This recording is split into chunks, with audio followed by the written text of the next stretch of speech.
In the early spring of 1912, the soil around the Shaw estate softened just enough for planting, and the sharecropper families who worked the land were already carving rows in the back acreage, trying to coax something from ground that had long refused to forget. One boy, Elijah Turney, age 11, was told to clear a patch behind the old smokehouse, what his mother called the stinking brick box, and because it stayed shaded and hadn't been used in decades.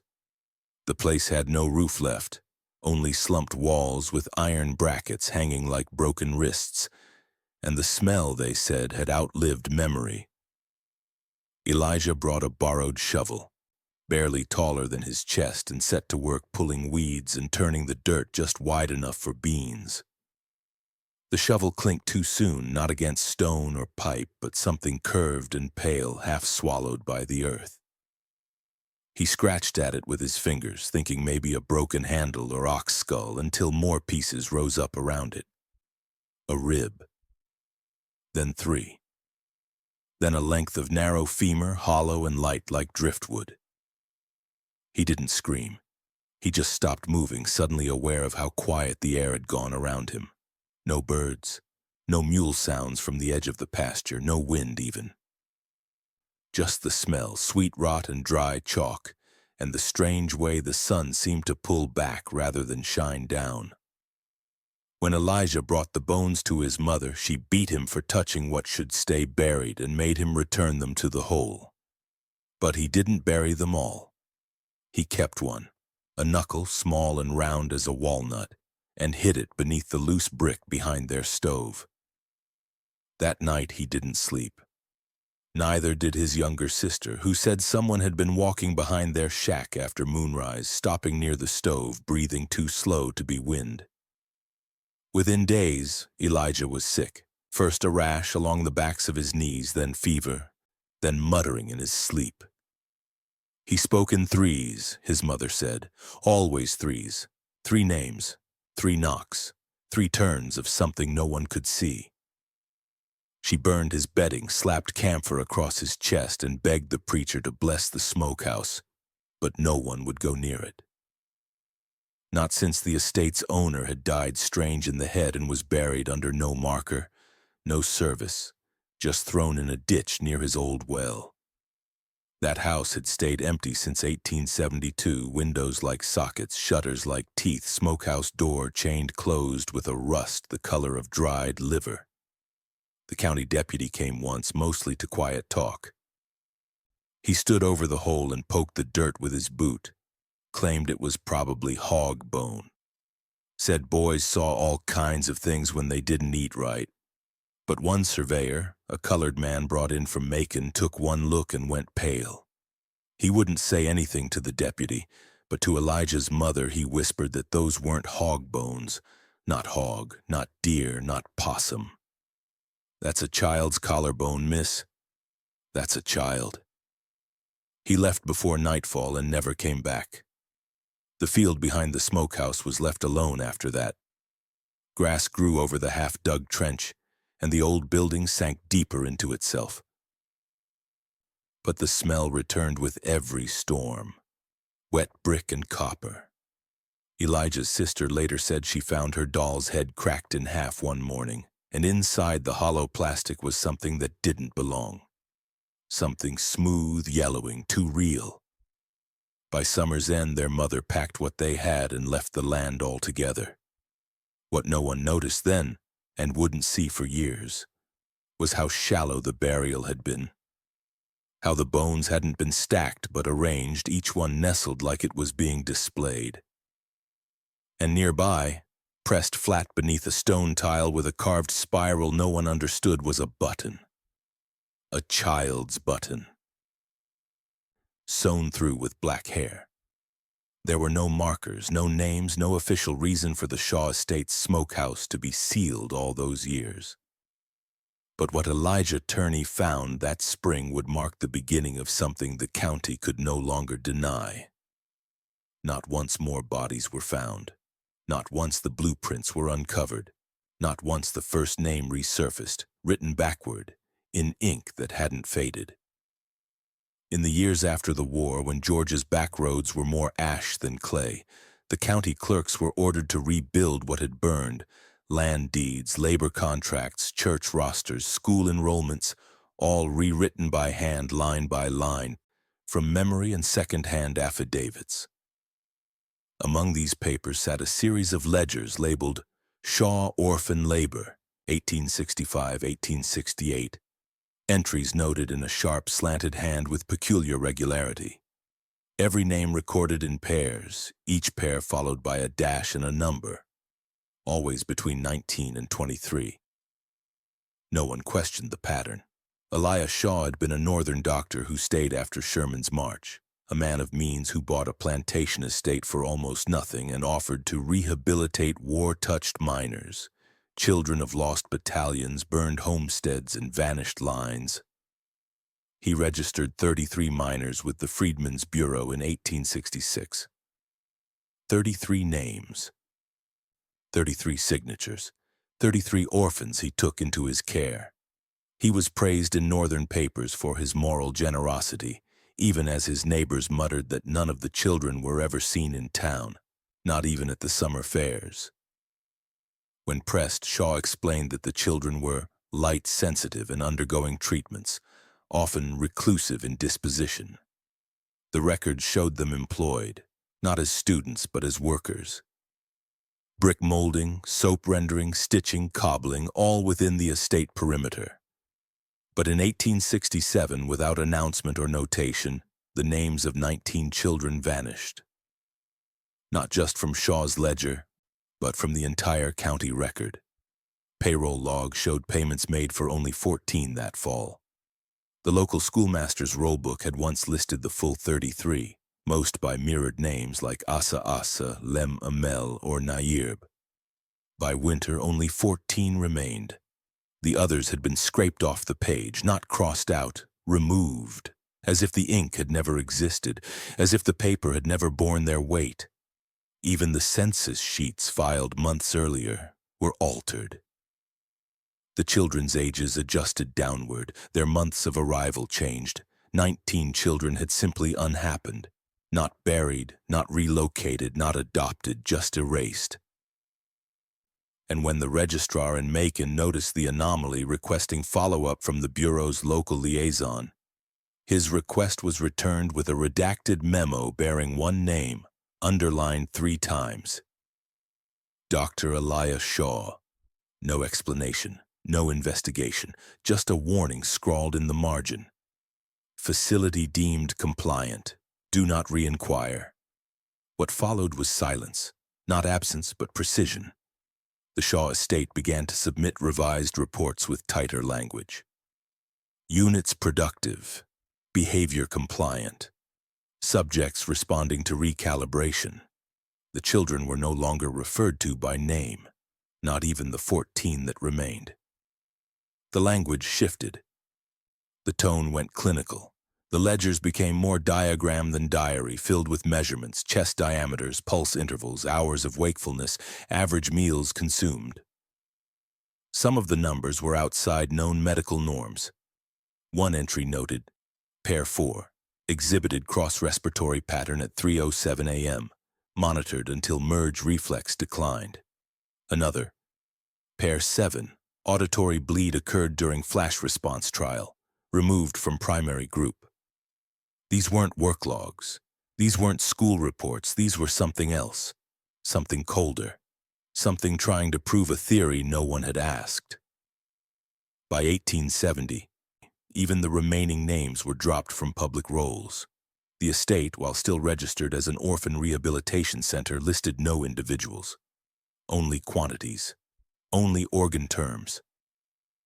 Liver pair 3, ocular trial B, voice test set 7. One clerk remarked later in a personal letter never published that reading the Shaw reports was like seeing a man try to build a choir from silence. Another simply wrote, he wasn't training them. He was remaking them. By the time the Smokehouse door was sealed in 1871, no one came asking for the missing children. Many of them had no family left, no birth records, no photographs, just a column of ink, now burned. The original ledgers disappeared during the courthouse fire of 1889, but copies had already been filed in the Bureau's Eastern archives. Those copies would resurface only once, in 1924, during a federal review of abandoned institutions. But by then the ink had faded, and every page that mentioned the full 33 had water damage precisely where the missing names once were. No one ever refiled the lost identities. No one ever placed markers. The children who vanished from the ledger were never traced. They exist now only as numbers that don't add up, as gaps in payrolls, as echoes in an archive drawer that smells faintly of burnt lye. What was recorded, then erased, left behind no memory, only intention, only silence, and one name written clearly beneath a thick line of black wax: Dr. Elijah Shaw.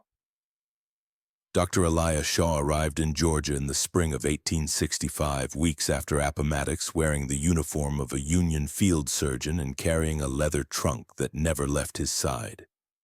He told local officials he had served at Mount Pleasant Infirmary in Washington and had lectured briefly at the Bellevue Medical Institute before the war disrupted scientific continuity. He spoke softly and with deliberate calm. A man shaped more by procedure than emotion, and he quickly made himself known not as a healer of the wounded, but as a man concerned with reconstructive futures, a phrase he used often and never explained. He purchased the burned-out remnants of the Crenshaw plantation for next to nothing, acquiring 400 acres of scorched orchard rows, a ruined manor, and a brick smokehouse that still reeked of old slaughter. Locals assumed he would raze the site and build anew. He did not. He sealed the smokehouse, reinforced the basement of the manor, and brought in dozens of orphaned children, most with no living kin and no known surnames. He told the Bureau they were war-touched, children made feral by cannon smoke, starvation, or the silence of parents who died without warning. To outsiders, it seemed like a noble thing. A former surgeon choosing to spend his post-war years rehabilitating the unplaceable. But something in his manner never fully settled. He refused visitors. Local clergy were turned away at the fence. He declined all offers of schooling assistance. When a Bureau agent asked whether the children would attend church, Shaw answered only, "They are being made clean by other means." The phrase was repeated in all further inquiries, "clean by other means." The children were not seen in town, not at market, not at Sunday service. When a shipment of boots was delivered, the driver noted that all 30 pairs were the exact same size. When a former nurse from Charleston offered her services as caretaker, Shaw wrote back that treatment is ongoing and outside emotion would disrupt the internal symmetry. His language was strange, clinical, and often evasive. He never referred to the children as boys or girls, only as pairs, sets, or subjects. He claimed he was preparing them for reintegration, but no child ever left. Not one. Local rumor began to bend. Some said he was teaching them silence. That the children never spoke, not even to each other. Others claimed they had seen shapes moving in perfect lines behind the upper windows. Children with matching haircuts. Children who turned their heads in sync. But no one could prove anything. The estate was surrounded by high wooden fencing, and Shaw paid his taxes in full and early. His letters to county officials were always polite, his tone unwaveringly calm. When he was asked if his medical credentials were still valid, he simply enclosed a hand-drawn anatomical diagram so detailed it made the registrar's assistant weep. The Bureau stopped sending follow-ups. In his lifetime, Dr. Shaw published nothing, treated no patients, and never married. He kept no staff, only the children, most of them under the age of 12, all of them reportedly healthy, though none had ever been seen by a licensed physician. He claimed to use non-invasive calibration methods, though what that entailed was never disclosed. One letter to a former colleague hinted at his philosophy. A body split by grief can be healed through symmetry. The mind obeys pattern when given form. We cannot erase pain, but we can overwrite it. Over the years, Shaw submitted detailed reports to the Bureau, dozens of them, but none described the children's well-being. Only measurements, vocal frequencies, sleeping intervals, emotional suppression levels. His charts noted things like subject set 5 showed spontaneous eye sync at 2:14 p.m., or auditory de-escalation complete in set 3, retraining with harmonic overlay successful. These were not the words of a man raising children. They were the words of a man revising something. By the time of his death in 1872, Shaw had been on the property for 7 years. He was found at his writing desk, hands folded, eyes open, with a list of 19 names resting on his chest, names that appeared nowhere else. His burial was handled by county workers. No family came to claim the body. His estate was left unsealed for weeks before the county quietly locked the manor, citing unsanitary conditions and a vague reference to chemical storage. What remained behind was a single photograph taken sometime in 1869. It shows Dr. Shaw in a straight-backed chair surrounded by 13 children, boys and girls, hair neatly parted, all barefoot, all with their shoulders back, hands pressed flat to their thighs. None are smiling, none look directly at the lens, and every single one of them, even the smallest, stands in the exact same pose, as if taught not how to sit but how to be. Behind them, the smokehouse door is visible, slightly ajar, and just inside its shadow, if the light is angled just so, there's the hint of another figure, much smaller, motionless. Pressed to the stone, the smokehouse sat behind the manor like a rotted tooth, low-slung and silent, half swallowed by ivy and clay. By 1871, no one had entered it in years. Dr. Elias Shaw had ordered it sealed during his final months, plaster poured into the seams, iron bars welded across the doorway, a notice nailed to the lintel that simply read, "Not in use. Do not enter." After his death, county officials assumed it had been used for rendering fat or preserving meat, some grim necessary function of southern estates. It was too small to matter and too ruined to salvage. For decades it was left alone. But in 1919, during a boundary dispute with a neighboring orchard company, state surveyors were sent to inspect the old property lines. They brought tools to clear brush and a blacksmith to cut the iron bar. When the smokehouse door finally opened, what waited inside was not decay, but design. The walls had been scorched from floor to ceiling, not with the uneven blackness of fire, but with uniform streaks, controlled burns that left behind a fine gray soot. The smell was still sharp, not ash, not wood, something acrid like boiled copper and burnt sugar. It clung to the nostrils, made one of the men retch before stepping back outside. But what held them there, what froze them to the threshold, were the shackles. 19 of them. Fixed into the walls at precise intervals just above the level of a small child's chest. Each was made of thick iron, rusted through but still intact. Each pair was affixed with 3 bolts. Each bolt aligned perfectly with the next, forming a near circle around the room. No two were higher or lower than the others, no pairs mismatched, all identical. Below each shackle, the brick had been etched with what at first appeared to be scratches, random gouges made by fingernails or tools. But they weren't random. They were deliberate carvings, symbols shaped with a sharp point, arranged like a language. Every symbol was reversed as if meant to be read in a mirror. One brick near the center bore deeper marks, almost violent, with the word vena repeated 3 times, scratched beneath a crude outline of what looked like a heart, not drawn with feeling, but diagrammed, labeled, dissected. The floor was layered in soot, but the pattern of it was wrong. There were no random scatterings, no signs of collapse or ruin. Instead, there were impressions, faint but unmistakable, of bare feet, small, narrow, too narrow for boots. No prints overlapped. All of them pointed inward toward the center of the room, as if the children had been brought in, bound, and turned to face one another. But the strangest thing was the shape in the floor's middle. A circle burned clean into the brick with a ring of sootless space surrounding it. And within that ring, a single iron pole just a foot high bolted to the floor. Its top had been filed flat. Smooth, no tool marks, no rust. The purpose was unclear, but the symmetry was undeniable.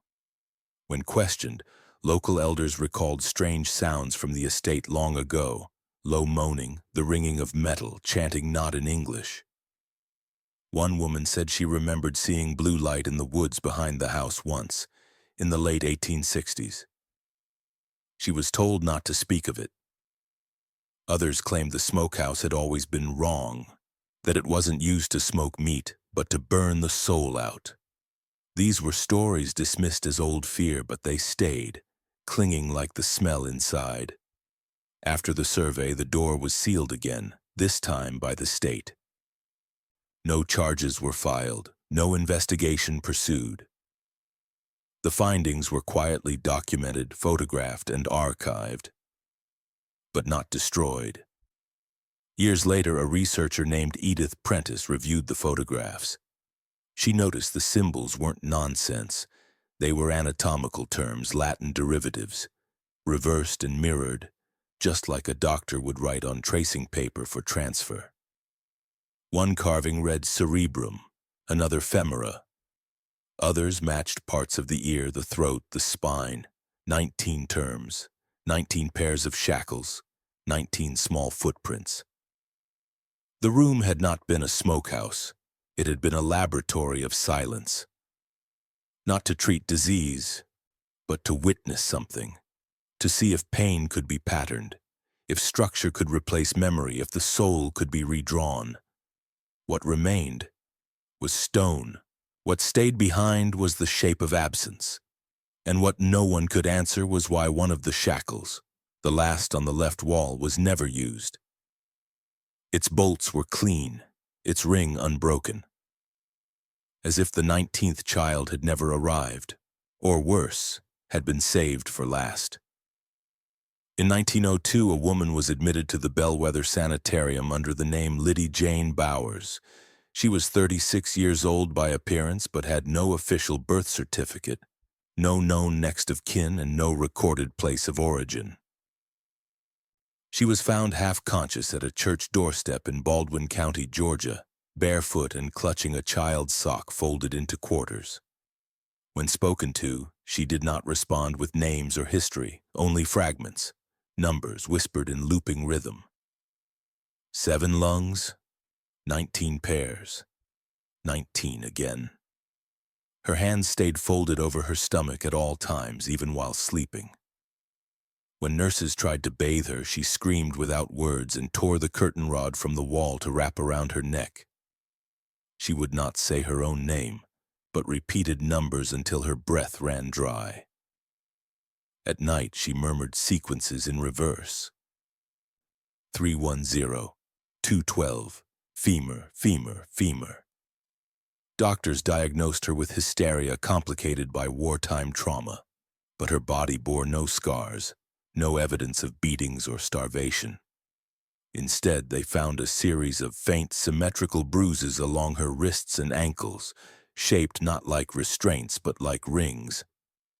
Wide iron-width rings, evenly spaced and healed long ago. She had a small tattoo behind her left ear, a symbol no one recognized. When traced on paper and mirrored, the mark matched an old anatomical symbol for the occipital lobe. Her chart was updated. Possible exposure to experimental education or cultic environment. She did not resist care. She ate what she was given, wore what she was told. But she did not speak names, not the staff's, not her own. When shown photographs of children's toys, she wept silently and whispered, "Pairing reduces fear." Over time, her case was forgotten, one of hundreds filed under post-war derangement. But in 1914, a visiting researcher named Colvin Wright came across her file and recognized a phrase, 19 again, which he had seen once before in redacted Freedmen's Bureau documents concerning a long-shuttered estate outside Milledgeville, the Shaw property. Wright requested access to Liddy's room. He brought with him anatomical charts, Latin terminology sheets, and archival copies of Bureau labor rolls.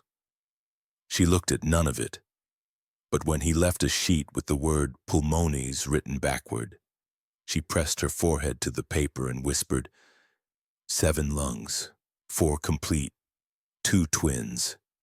She began humming then, a sound that fell into pattern after 6 repetitions, a cadence too slow to be a song, too exact to be madness.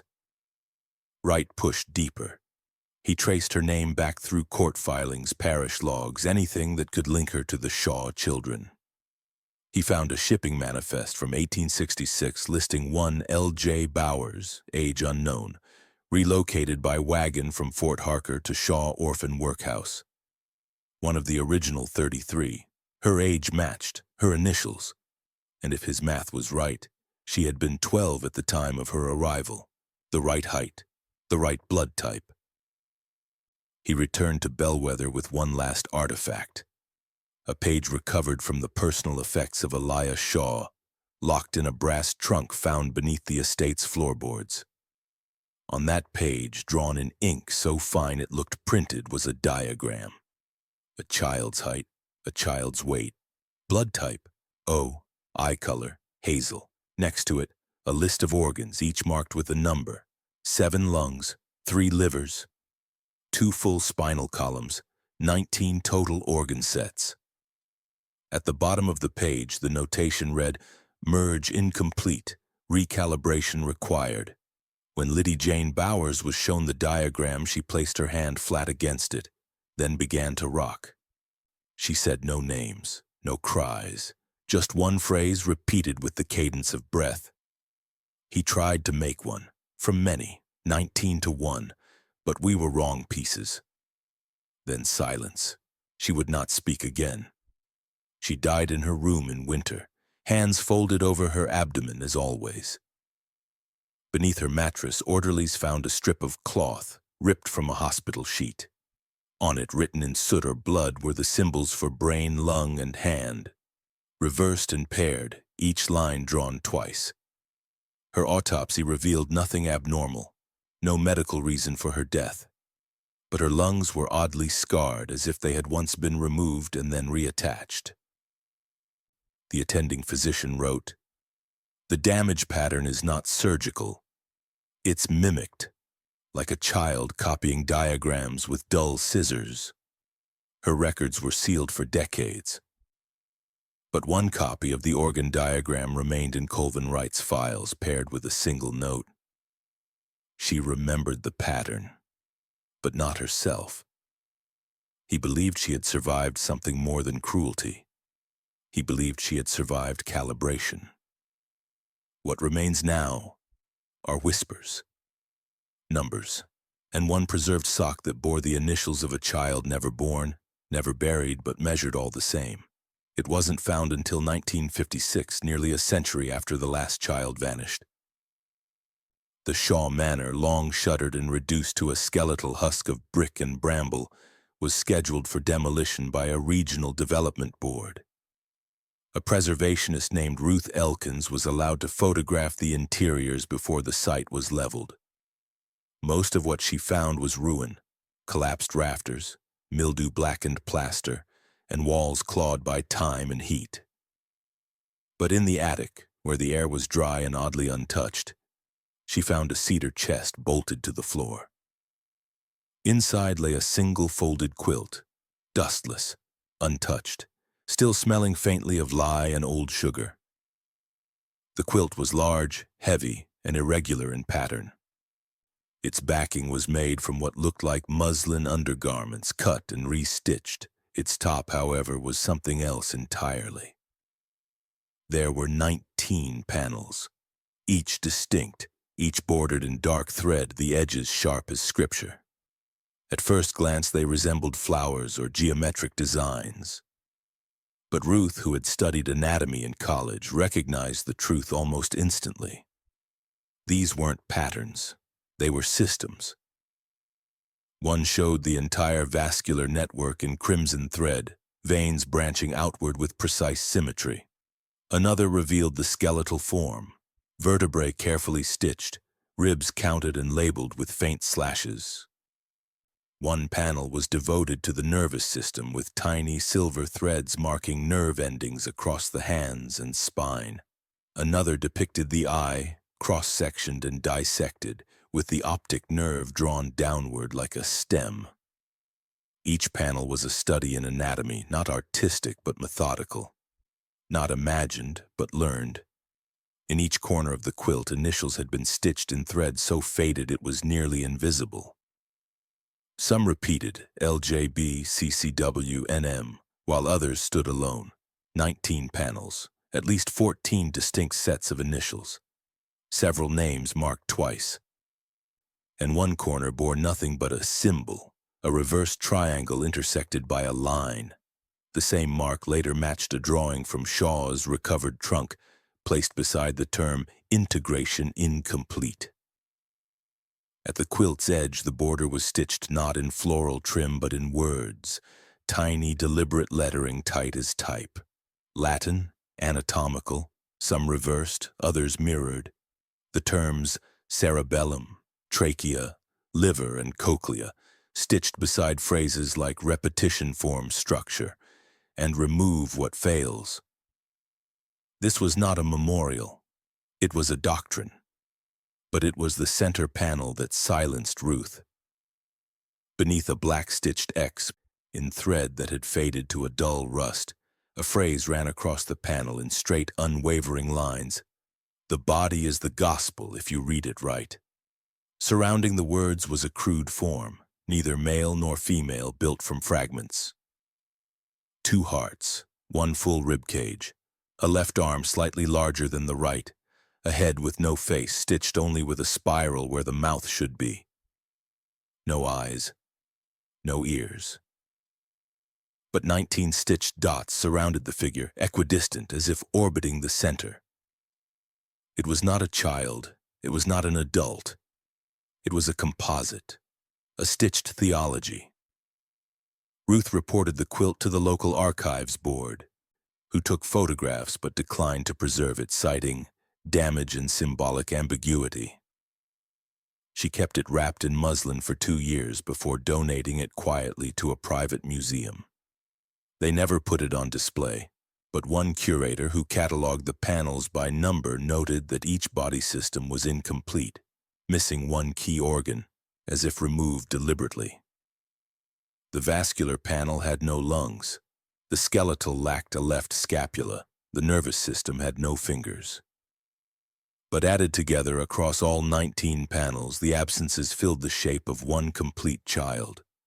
Not separate bodies. One, pieced together across cloth. No record exists of who made the quilt. No one signed it. No local seamstress claimed the style, but the thread used in the panel borders was later matched to a bolt of fabric found beneath the Shaw estate, stored beside old medical diagrams in a ledger titled Partial Successions.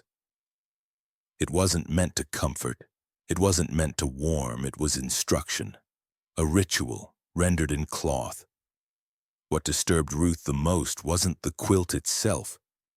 It was what she found days later, tucked behind the cedar chest's lining. A single needle, still threaded. The thread was not cotton. It was hair, long, black, tied tight to the needle's eye. As if someone had kept sewing after the pattern was complete.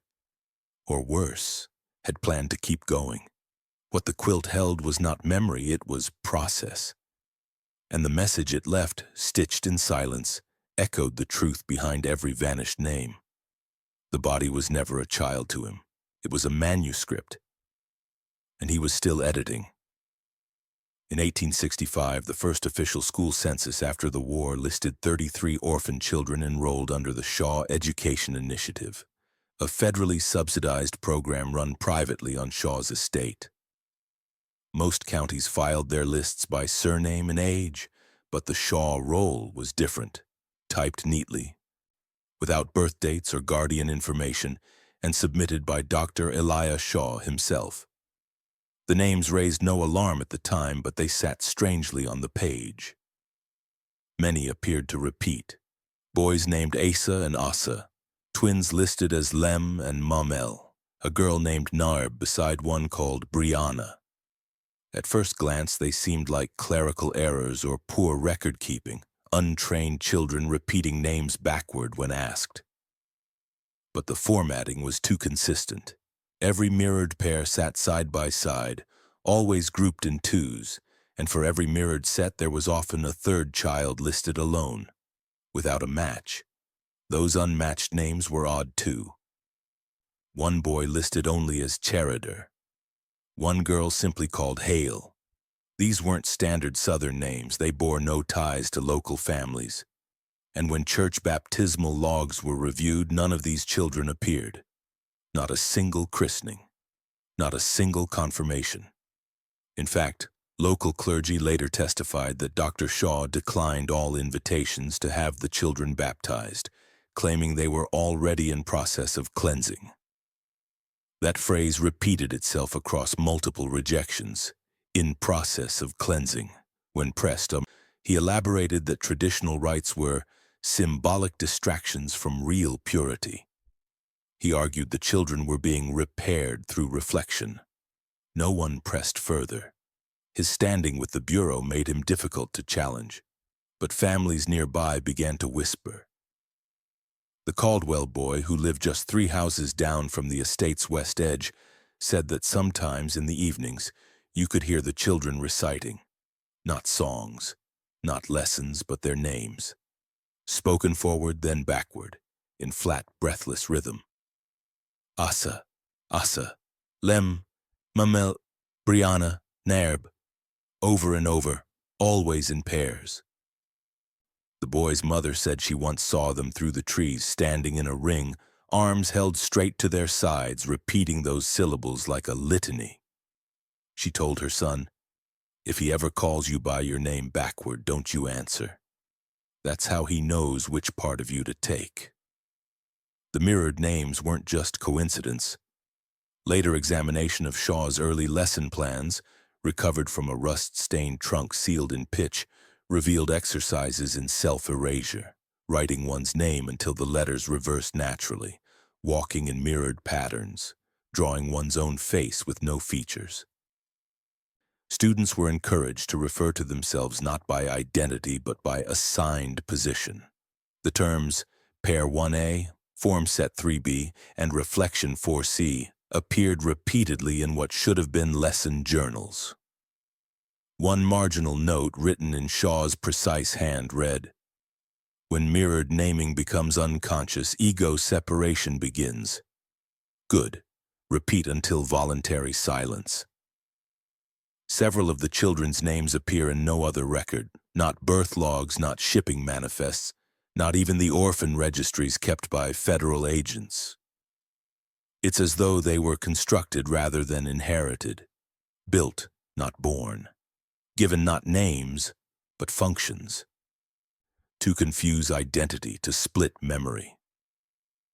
Some theorists believe Shaw was experimenting with linguistic imprinting, using mirrored naming to erode personal history and rewrite neural patterns.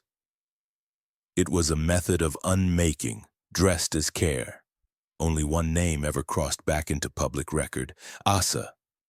A boy by that name was found years later in a Savannah workhouse, unable to speak more than 3 words. Other Asa gone. He died of exposure before a physician could examine him. His records were quietly lost. Those who lived near the estate remember strange occurrences in the woods, shadows that didn't seem to move with light, children walking in unison without speaking. They remember the sound of clapping in rhythm, always in threes, and the long silences that followed.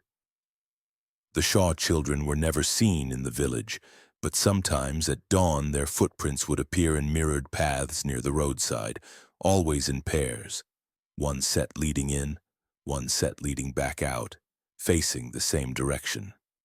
The mirrored names weren't a quirk. They were instruction, repetition, a signal that the children were no longer individuals. They were reflections, designed to collapse in on themselves. Designed to be exchanged. What remains now are scraps of paper, 2 incomplete ledgers and a single boy's memory. Don't answer if he calls your name backward. He never said why, but the way he whispered it years later, eyes fixed on nothing, made it clear. It wasn't about ghosts. It wasn't about God. It was about a man who believed the soul had a front and a back, and if he could call the back half loud enough, the front would forget it ever existed. They called it the Blue Room long before they ever saw the ink. Locals remembered it as the one windowless chamber on the western side of the manor, heavy-doored, copper-latched, always locked. After Shaw's death in 1872, the county official assigned to inventory the estate noted the room was inaccessible due to nailed frame and corroded mechanism. It remained sealed through the first wave of inspections, the second, and even the quiet 1891 evaluation prompted by anonymous reports of unnatural fixtures. The room had no key. No floor plans referenced it directly. For decades it was left alone, its existence reduced to a note in the margins of Shaw's probate paperwork. West Chamber inaccessible, assumed storage or utility. But in 1937, when a team of WPA preservationists was sent to document regional architecture before the structure was demolished, one man, Emery Case, insisted on opening it. What they found was not architecture, it was arrangement. The moment the door groaned open, a smell drifted out, not rot, not mold, but something unmistakably chemical. A blend of turpentine, salt, and something like copper pennies left in a bowl too long. The walls were a soft ivory, untouched by soot, by weather, by dust. But across every surface, north, south, east, were handprints. Dozens of them, palm-sized, unevenly spaced, not frenzied or random but placed, purposefully. Rows of child-sized hands stamped in deep cobalt ink that hadn't faded. The blue was luminous, almost iridescent, as though it had never dried. Some prints were clean, fingers spread wide, others smeared as if the hand had been pulled away mid-marking. Along the eastern wall, a single phrase was scratched faintly beneath one row. "Fix me in the mirror," but the western wall, where no window had ever existed, was the one that made the preservationists step back and swear. There in the center of the plaster was a full-body silhouette, child-sized, arms to the sides, legs slightly apart, as if someone had stood against the wall while others traced around them in ink. The outline was rough, uneven in places, but whole, except for one thing. The head was missing, cleanly omitted, no trace of neck, no curvature of skull. The silhouette ended at the collarbones, where instead of a head, there was only a spiral drawn in black thread sewn into the plaster itself. Not painted, sewn. When pulled slightly, the thread revealed it ran deeper, disappearing into the lath beneath the wall like a nerve burrowed into bone. The floor was unusually smooth, wood worn to a polish. When one of the team's boots scuffed a corner loose, they found the boards weren't nailed down. Beneath them, wrapped in layers of oiled cloth, was a leather-bound volume with no title on the cover, only a symbol stamped in silver. A mirrored triangle intersected by a straight vertical line. Inside, the book was filled with drawings, hundreds. Diagrams of children's faces split into halves, notes on symmetry, sketches of organ systems paired side by side like twins. Some pages were marked with red thumbprints. Others bore looping annotations in Shaw's handwriting. Repetition stabilizes the mind. Facial divergence suggests trauma response. Subject 4B refused mirrored greeting, failure. On one page, a detailed sketch of a classroom showed desks arranged in circles, children seated back to back, all facing mirrors. A phrase beneath read, "The reflection obeys if the original is quiet enough." No beds were found in the blue room, no toys, no furniture of any kind.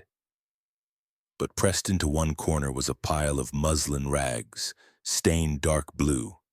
Upon testing, the ink was found to contain trace amounts of iodine, mercury, and something unidentifiable, classified only as organic reagent 12. A toxicologist later concluded the ink would have caused mild euphoria followed by dissociation, particularly in children, a controlled forgetting, a softening of the self. The preservationist did not return after the discovery. He wrote a single letter to his supervisor. This wasn't a room. It was a mold. He was shaping something, not teaching, molding. The door was resealed days later. Not with nails or latches this time, but with poured concrete. No ceremony, no press. Just a silent decision made behind closed county doors. The book, however, was kept. Archived under experimental education private institutions, misfiled for decades until a researcher in 1971 unearthed it by accident. It now rests in a secure university vault marked restricted. One page remains dog-eared, the page with the silhouette. Someone, years after Shaw's death, penciled in a faint addition above the collarbones, a simple oval, a placeholder, a head, but no face, no features, just space waiting to be filled. In the summer of 1928, the last demolition crew sent to dismantle the lower levels of the Shaw estate struck something behind the cellar wall that hadn't been on any blueprint. It was a cavity, narrow, dry, sealed in brick and hidden beneath a false wine rack. The mason who found it was looking for structural rot. What he found instead was a glass jar, thick-walled and sealed with a waxed lead lid. It had no label, no date, no sign of external damage despite the decades. It had been placed gently, deliberately into a stone hollow lined with horsehair and cork. Inside the jar, suspended in an amber liquid that clung to the sides like syrup, was a human heart. The heart was whole, unshrunk, untouched by rot. Its color was still red, dark, and almost shining, as if it had just been removed. The valves were intact, the tissue still dense, the blood vessels faintly visible like branching rivers beneath the surface. The demolition foreman called the county immediately, assuming some kind of medical preservation. But when the jar was opened, even the attending coroner took a step back. The fluid smelled not of formaldehyde, but something older, sweet, sour, metallic and cold in the nose like peppermint oil. When analyzed, the preservative was found to contain arsenic, mercury nitrate, and a now banned compound first synthesized in German laboratories during failed nerve treatment trials. The compound was later outlawed in 5 countries due to its effect on memory tissue in developing children. It didn't kill, it erased. The pathologist who examined the heart noted there were no surgical incisions, no evidence of removal by force or tool. It had not been cut from a body. It had been grown or replicated. That was the word he used, replicated, as if the organ had not belonged to a single child, but had been shaped from fragments. Portions of the left ventricle bore cells with differing genetic markers. A test conducted years later with more advanced microscopy confirmed it. 3 different mitochondrial lines were found within the same tissue. Not a match to siblings, not to twins. The heart was a composite. Handwritten notes recovered from Shaw's trunk reference organ harmonization and rotational transplantation to prevent imprint ossification. He believed memories, selfhood, could adhere to organs like patterns in wax. and that identity could be suspended or even blended if those organs were kept separate from trauma. A phrase in one journal read, "The heart must forget before it can be made whole." Each child was one note. Together they are chord. Why only the heart had been preserved, why none of the other jars, bones, or remains were ever found alongside it, remains unclear. Some believe the rest decayed as expected. Others argue they were never meant to last. But the heart, this one heart, had been hidden, not displayed, not recorded, not named. Buried inside a sealed cavity that no blueprint acknowledged. It had not been stored. It had been entombed. The jar now sits in a locked archival vault in Atlanta marked as Medical Anomaly number 112B. Access is restricted. The fluid level inside has never changed. The tissue remains pliable, no mold, no discoloration. Only one label was found with the artifact, scrawled on parchment tied with black thread around the lid stem. It read, "Not whole, but enough."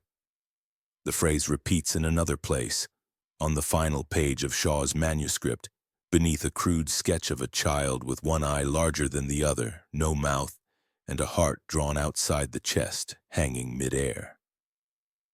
The caption reads, "Reintegration Attempt 4, Self Still Unstable." What was buried beneath the cellar was not a relic. It was a belief that if you take the right pieces in the right order and preserve them just so, you don't need a full body, you only need the parts that obey. What remains is still red, still waiting, still suspended, not in life, not in death, but in identity. The children at the Shaw estate did not receive sermons in the traditional sense.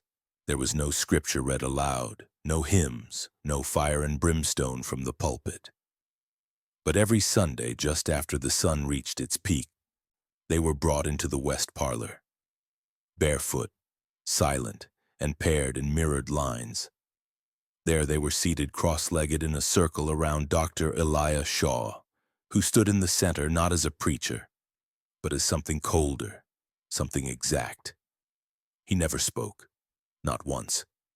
Witness accounts from former staff described a ritual of gestures, slow, deliberate movements of his arms like signals from a language none of them knew. The children were trained to respond in kind, echoing the positions until every motion was mirrored back to him in perfect unison. Those who hesitated were made to sit with their backs to the circle. Those who wept were removed entirely. The walls of the parlor bore no religious iconography. Instead, they were covered in anatomical drawings, some printed, some hand-drawn, each one annotated with numbers and mirrored arrows. Diagrams of lungs, spines, arteries branching like tree roots from blank, expressionless faces. In the center of the room behind Shaw stood a row of locked wooden boxes, 19 in total. Each was unmarked, identical in size, and arranged in an arch. The children were never permitted to touch them. They were made to bow slightly when passing in front of them. One caretaker, who lasted just 3 weeks at the estate, described the sessions as reverent but hollow, like watching children pray to an absence. It was understood that questions were not allowed. The children did not raise their hands. They did not speak. But one boy, listed in the early rosters as Jonas C., reportedly broke the silence one afternoon. The account survives in a letter from the caretaker, written years later from a sanitarium in Alabama.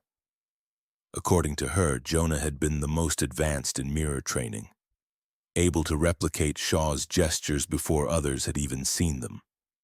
He was praised in notes as sensitive to pattern fluctuation. But that Sunday, as Shaw extended his hand in a gesture involving 5 fingers bent at uneven angles, Jonah whispered a question loud enough to be heard by the entire room. "What is the 5th gate?" The response was immediate. Shaw froze. His hands dropped. The other children stilled. According to the letter, no punishment was given in the moment. No reprimand. The session simply ended early. But that night, Jonah did not return to his cot. His clothes were folded, his shoes were missing. The next morning, his name had been removed from the roll book. No explanation, no funeral. Only a faint ink stain where his entry had been, a smudge shaped, coincidentally or not, like a hand with 5 uneven fingers. The phrase fifth gate would appear again years later in Shaw's recovered manuscripts. It was listed beside other cryptic terms: voice split, mirror closure, organ concordance. The fifth gate, according to one note, was the entry point between sound and obedience. Another called it the final fold before reintegration. No explanation was offered, but it was clear from the surrounding context that the fifth gate was not metaphor.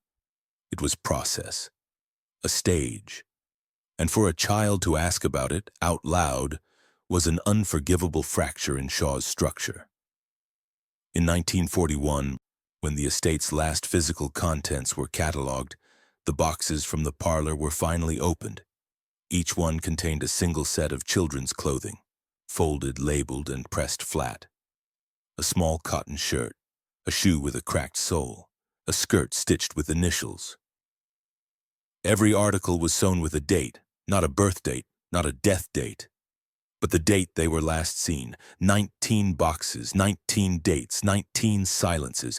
What Shaw delivered to those children were not sermons, they were rehearsals, practices in surrender, each movement, each mirrored gesture, a step toward unmaking, toward something colder than faith, something that did not require belief, only removal, removal of question, removal of voice, removal of the self. The children were not told what the fifth gate was, only that they would know when it opened. And one boy, who dared to name it, never walked out again.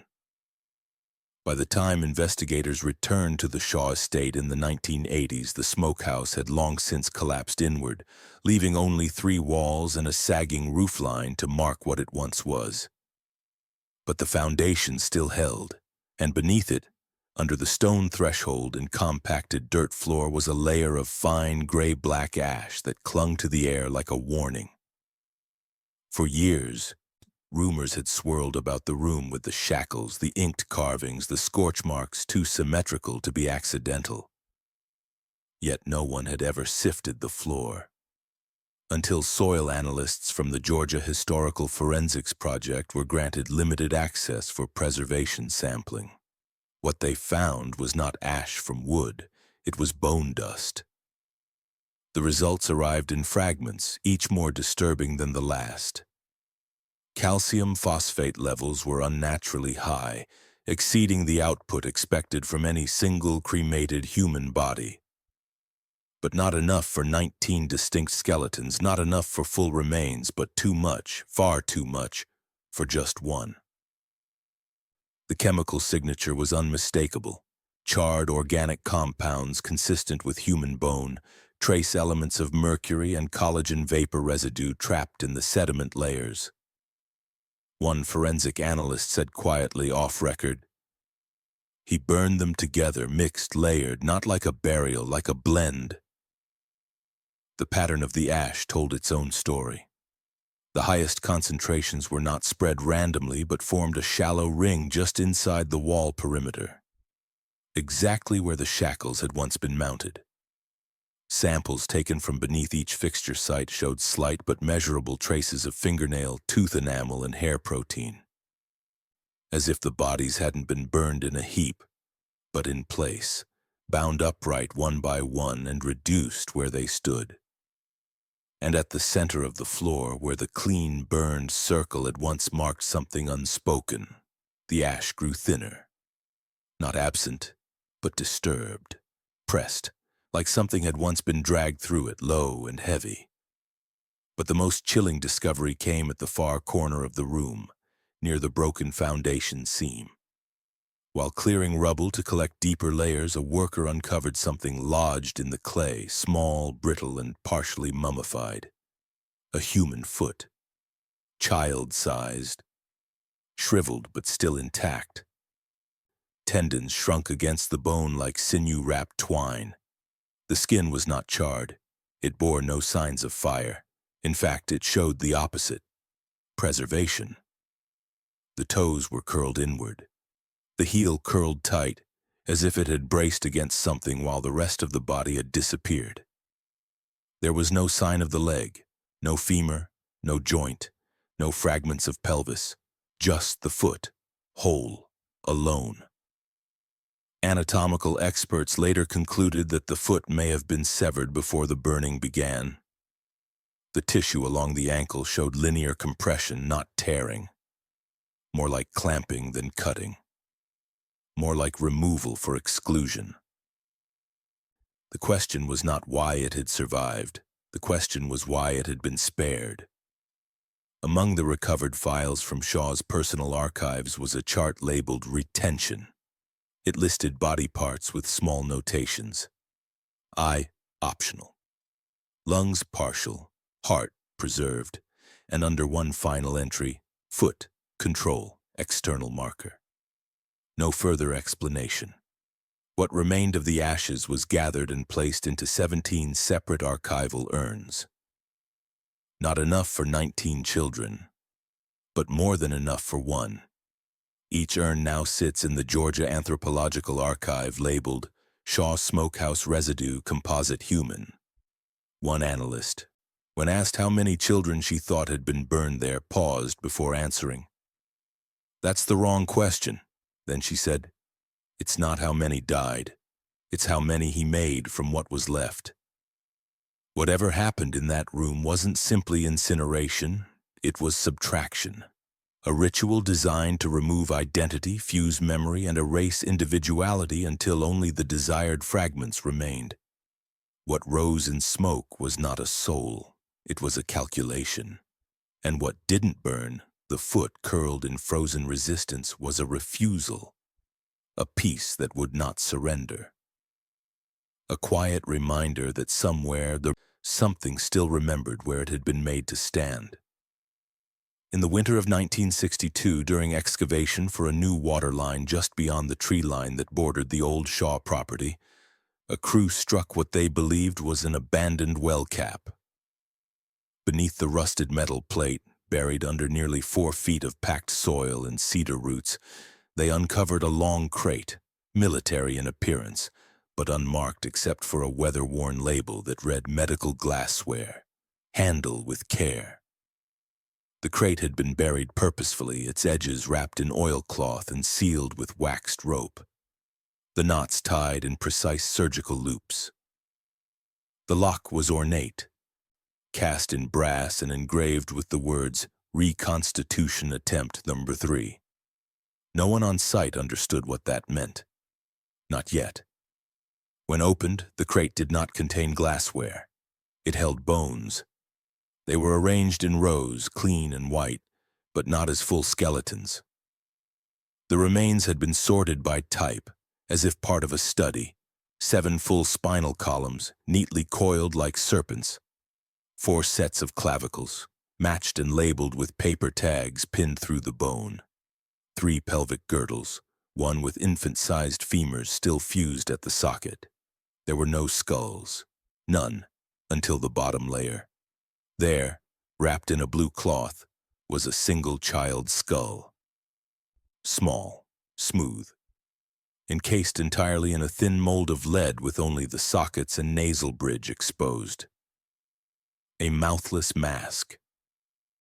The medical examiner called to the scene noted immediately that the bones did not come from one child, or even 7. The density of the vertebrae varied wildly. Some belonged to a child of maybe 6, others matched the growth plate closure of a 13-year-old. There were too many mismatches, too many overlapping features, and no attempt at grouping by individual. This wasn't a mass grave, it was an assembly. The most alarming discovery was what lay beneath the ribs. A heart. Not desiccated, not fossilized, but suspended in a viscous amber gel inside a sealed jar tucked beneath the sternums. Later analysis showed it was nearly identical in chemical preservation to the heart discovered in the cellar 3 decades earlier. but this one had a handwritten tag affixed to the inside of the jar's lid, visible only when light passed through. Second viable sink. Cognitive delay observed. Among the documents found near the crate in a rusted tin box marked Session Notes were several pages of faded notations, half medical, half ritualistic.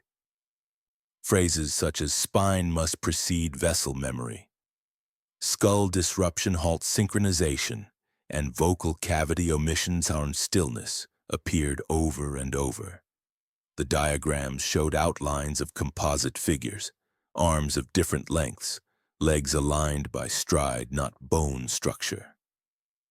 One sketch bore a disturbing caption: "If the soul is a pattern, the parts only need to match rhythm." No official record was ever made connecting the crate to Shaw, but handwriting experts matched the notations inside the tin box to samples from his preserved teaching journals. The crate, they concluded, had been buried posthumously, likely by someone continuing his work in secrecy, or perhaps completing it. The forensic pathologist assigned to the case summarized her findings with a single sentence: "This was not a body. This was a template. What was found in that crate was never meant to be laid to rest. It was not a collection of remains. It was an attempt, a third one, if the lock was to be believed. And that raised the deeper question: how many attempts had come before it? And more disturbingly, how many had followed? What Shaw sought, it seemed, was not death, but design, not a child, but a construct, a being without history, voice, or memory, only function, only obedience. And if the skull encased in lead told any story, it was this: to make something truly new, he believed the mind had to be silenced completely, not erased, sealed. And in doing so, what he left behind wasn't a child. It was a warning, hidden in a box that was never meant to be opened. It was discovered inside a hollowed wall beam during the final structural survey of the manor in 1986, tucked behind crumbling plaster and wrapped in waxed linen. A manuscript brittle at the edges, handwritten on vellum sheets that had yellowed to the color of old teeth. The spine had been hand-stitched in black thread. On the cover, no author name, only a title inscribed in block lettering: Corpus Dei, on human harmony.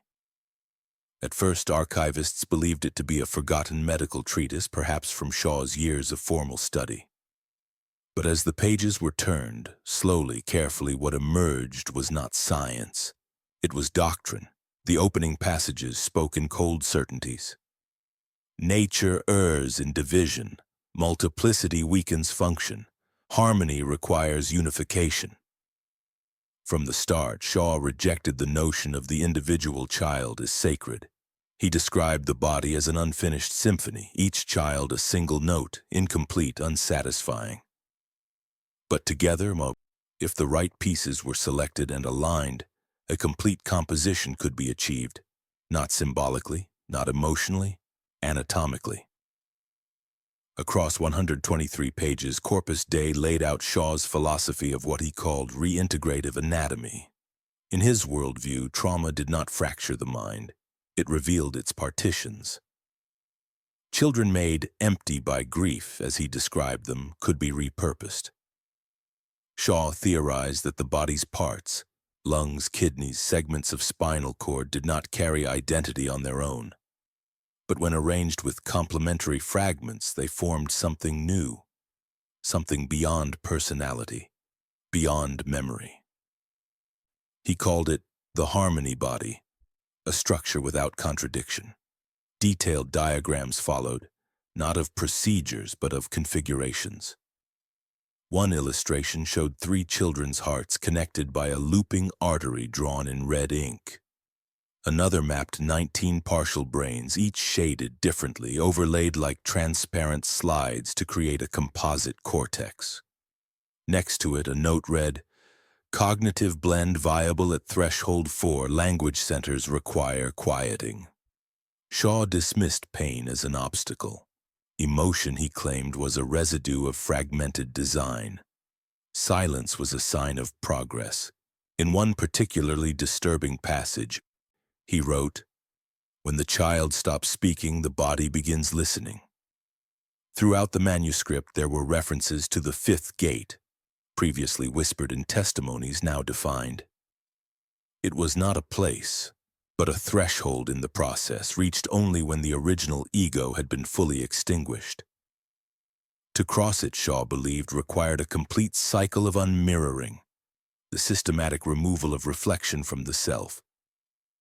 He spoke of using mirrored names to splinter identity, then reversing those names to sever the last internal link. Repetition fractures imprint, reflection dissolves. Reversal completes. At the manuscript's center was a full diagram of a child with 19 numbered circles placed over its body, each corresponding to an organ system, each labeled with a letter. The key, written in faded ink, listed initials. They were not anatomical terms. They were names: BBLJB, MC, TRS, NIRB, ASA, Mamel, and so on. Some were familiar from the ledgers, the school records, the quilt. Others appeared nowhere else. One was only a symbol, the mirrored triangle intersected by a line, the same mark found stitched into the silhouette in the blue room, the same mark pressed into the crate lid. In the margins of several pages were tiny red stains almost missed in the first review. Later tests confirmed human blood, not spilled, not sprayed, pressed, neat and deliberate, thumbprints. As if someone had handled the pages while bleeding, or marked them with purpose. The final page of the manuscript contained no words. Only a blank sheet with 19 small fingerprints arranged in a perfect circle. Pressed into the page in dried, flaking crimson, all different, all child-sized. There was no final conclusion, no summary, no moral. Shaw had not written this for others, he had written it for himself. To track the ritual. To record what he believed was progress, what he believed was purity. Corpus Dei was not medicine. It was belief bound in flesh, a doctrine that sought to quiet the individual until only arrangement remained. And in its silence, 19 names, 19 voices, 19 bodies unspoken, Shaw thought he had found the divine. What he left behind was not a cure, it was a circle, closed, perfect, unforgiven.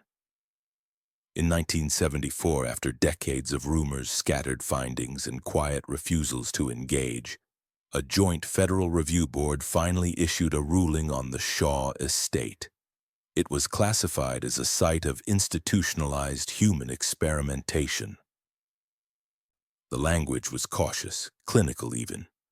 But beneath it was an admission the state had avoided for over a century. That what occurred on that land was not education, not rehabilitation, and not medicine. It was methodical cruelty disguised as care. The estate, already in ruin, was razed within the year. No memorial was placed, no plaque erected, just leveled ground and a line of chain-link fencing that bordered the trees like a gesture too late. Buried in the footnotes of the review was a policy recommendation. Within 3 months, Georgia quietly passed legislation forbidding the operation of any private orphan facility without regular state inspection and psychological oversight.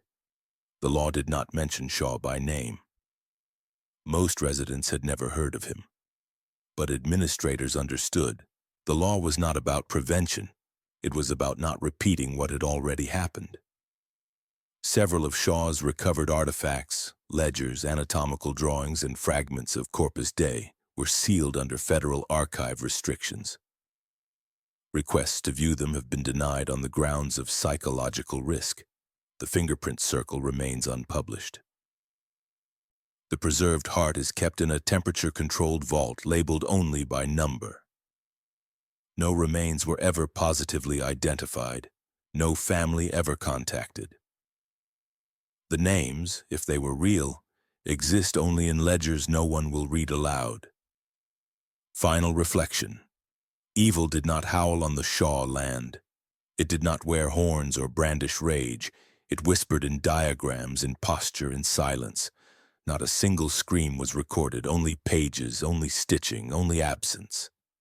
We like to think evil leaves marks, that it scars, stains, shouts.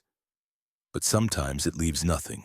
Just a name, a door, a room we shouldn't enter. Final CTA YouTube voiceover. What do you think?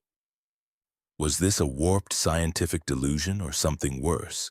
Could it happen again if we stop asking what lies behind closed doors?